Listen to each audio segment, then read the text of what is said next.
Madrid asked for that. पहले का बता रहे हो ईरान ने अमेरिका का ड्रोन लौटाया और उसका पुरजा पुरजा खुलकर सारी तकनीक समझौता के पहले सामने आया। ईरानी ड्रोन का नया शाहिद साकी 1 अक्टूबर 2016 तेहरान ईरान ने उस दिन अमेरिका के RQ-170 ड्रोन का अपना वर्जन लॉन्च किया जिसका नाम शाहिद साकी था। ईरान का दावा था कि ड्रोन उसके वैज्ञानिकों ने बनाया जो 1500 किलोमीटर रेंज में 25,000 फीट की ऊंचाई से एक साथ 4 मिसाइलें दाग सकता है। ईरान के इस ड्रोन का एक नाम शाहिद 191 थी। फिलहाल ईरान के पास हजारों की संख्या में शाहिद ड्रोन के अलग अलग मॉडल मौजूद हैं जिनकी ऑपरेशनल रेंज 7,000 किलोमीटर तक है। ईरान की इस ड्रोन शक्ति से अमेरिका और यूरोप के डिफेंस सिस्टम की जंग यूक्रेन में 4 साल से जारी है। ईरान अब उसी ताकत के दम पर इजराइल और मिडिल ईस्ट में अमेरिका की सैन्य पर गहर बता रहा है। देख उसका दिमाग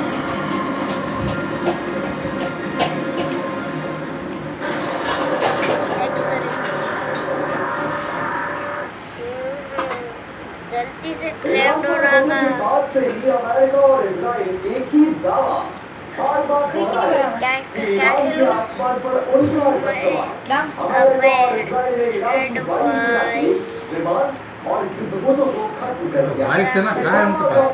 सच भी समझ में आता है, लेकिन एक सच्चाई ये भी है कि एयरफोर्स और नेवी को ईरान अपनी ताकत बढ़ा ही नहीं। अमेरिका और यूरोप के प्रतिबंधों के चलते ईरान के लिए अपने फाइटर प्लेन का यात्री विमान उड़ाना भी बहुत मुश्किल का दौर है। इसके बावजूद ईरान की वायुसेना का वजूद कैसे बचा? देखिए जख्मी शेर का ये एपिसोड जुनून डिफेंस बाय डिटरमिनेशन।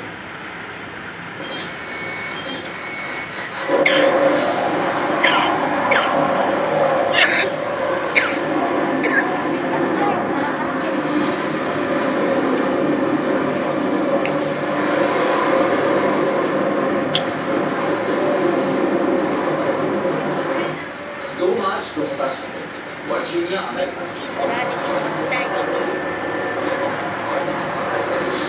ईरान के साथ अमेरिका की जंग का तीसरा अमेरिका के युद्ध मंत्री पीट हेग से जंग की उपलब्धियां बताने के लिए पेंटागन के प्रेस रूम में डाली तब कुवैत के अमेरिकी दूतावास से धुआं निकल रहा था। इराक में बगदाद एयरपोर्ट के पास और एरबिल में अमेरिकी बेस पर ईरान के ड्रोन हमलों डिफेंस सिस्टम को चकमा दे दिया। सऊदी अरब के राज कारूना तेल रिफाइनरी में ईरान के हमले के बाद आग लगी। बहरीन के मिनार सलमान पोर्ट से लपटे निकल गई। अमेरिका के 6 सैनिक इराक में मारे जा चुके, लेकिन पीट हेग से बता रहे थे कि ये जंग एकतरफा। Starting last night and to be completed in a few days, in under a week, the two most powerful air forces in the world will have complete control of Iranian skies, uncontested airspace. I hope all the folks watching understand what uncontested airspace and complete control means. 11 दिन बाद 13 मार्च 2026 Virginia America पीट Hague से एक बार फिर media के सामने Israel में Iran की मिसाइल हमलों का अलर्ट जारी हो गया था। इराक में अमेरिकी वायुसेना का एयर ऑयल रिफ्यूलिंग टैंकर ध्वस्त था और उसमें सवार 6 क्रू मेंबर के बारे में कुछ नहीं पता था। जंग में बहुत कुछ नया हो रहा था, लेकिन युद्ध मंत्री पीट हेग से के पास बताने के लिए नया कुछ Separation of the world's two most powerful air forces is unprecedented and unbeatable. Between our air force and that of the Israelis, over 15,000 enemy targets have been struck. That's well over 1,000 a day. No other combination of countries in the world can do that. So today, as we speak, we fly over the top of Iran and Tehran. Fighters and bombers all day, picking targets as they choose. As our intelligence gets better and better and more refined. Looking up, the IRGC and Iranian regime sees only two things on the side of aircraft. The Star of the Stripes and the Star of David. सबको मालूम था कि Iran ये जंग अपनी ballistic मिसाइलों और drone के दम पर लड़ रहा है। ईरान ने होर्मुज़ स्ट्रेट को अपनी ड्रोन बोट्स के दम पर जंग का मैदान बना दिया था। लेकिन बीच हिल से ये बताने में व्यस्त थे कि अमेरिका की वायुसेना बहुत ताकतवर मुझे है नहीं रहना। और ईरान की वायुसेना खत्म हो गई। आम लोगों को हैरानी थी, लेकिन असल में बीच हिल से ईरान के खिलाफ इंफॉर्मेशन वॉरफेयर में जुटे। वो ईरान की वायुसेना और एयर डिफेंस की खिल्लियां उड़ा रहे थे, जिसका बखान ईरान ने कभी किया ही नहीं। ईरान की वायुसेना इस जंग में बेदम क्यों थी, इतना बड़ा ये गड्ढा कहानी कर दिया। 24 जनवरी 2016 तेहरान, ईरान।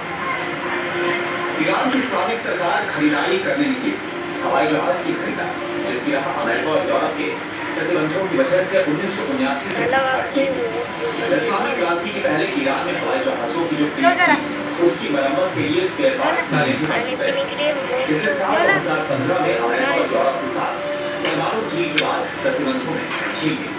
तो ईरान जल्द से जल्द हवाई जहाज खरीदने जुट गया। ईरान की सरकार ने 1 साल के अंदर अमेरिका की बोइंग कंपनी से 80 जंबो जेट खरीदने की डील साइन की। फ्रांस की एयरबस कंपनी से 114 हवाई जहाज खरीदने का सौदा भी फटाफट किया।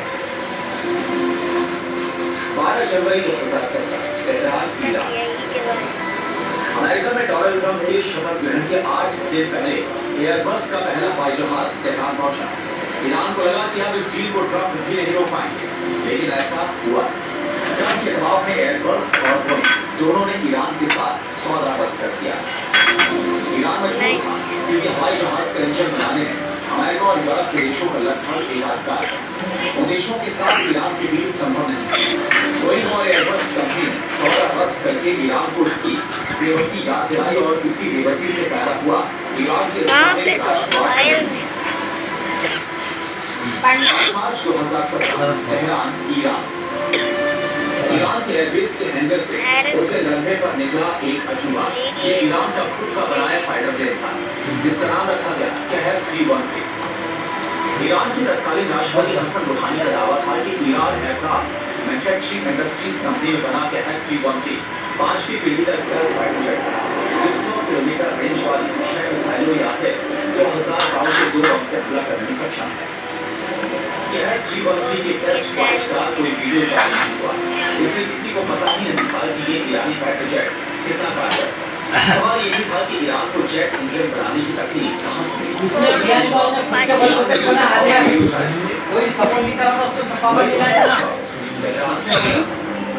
साल 2023 में ईरान ने एक और वीडियो जारी किया। ईरान की गैस बिजली रेलवे प्रोजेक्ट के लिए शुरू हुई सरकारी कंपनी मावना ग्रुप ने पहली बार पैसेंजर जेट का इंजन बनाने का दावा किया। साल 2015 से विमानों की मरम्मत का काम मावना ग्रुप ही कर रहा था। हेलीकॉप्टर में इस्तेमाल होने वाले रॉजर शाफ्ट बनाने में ईरान की कंपनी पहले ही कारगर हो चुकी है। यात्री हवाई जहाज का इंजन बनाकर ईरान ने ये तो बता दिया कि वो अपनी जरूरतों के लिए अमेरिका और यूरोप का मुहताज नहीं है। मई 2023 में ईरान ने अमेरिका की आसमानी ताकत को नई चुनौती पेश की। ईरान एविएशन इंडस्ट्रीज ऑर्गेनाइजेशन ने सोवियत युग के AN-140 कार्गो प्लेन का नया अवतार बना दिया, जिसका नाम है साइबोर, जिसका मतलब होता है प्यासा परिंदा।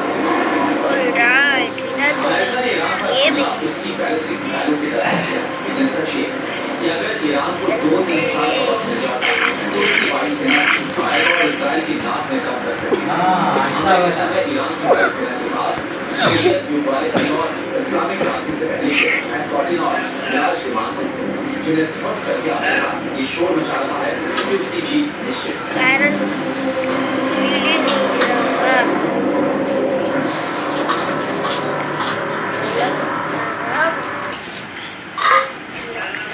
ईरान के साथ अमेरिका और इजराइल की लड़ाई एक जिद से शुरू हुई थी।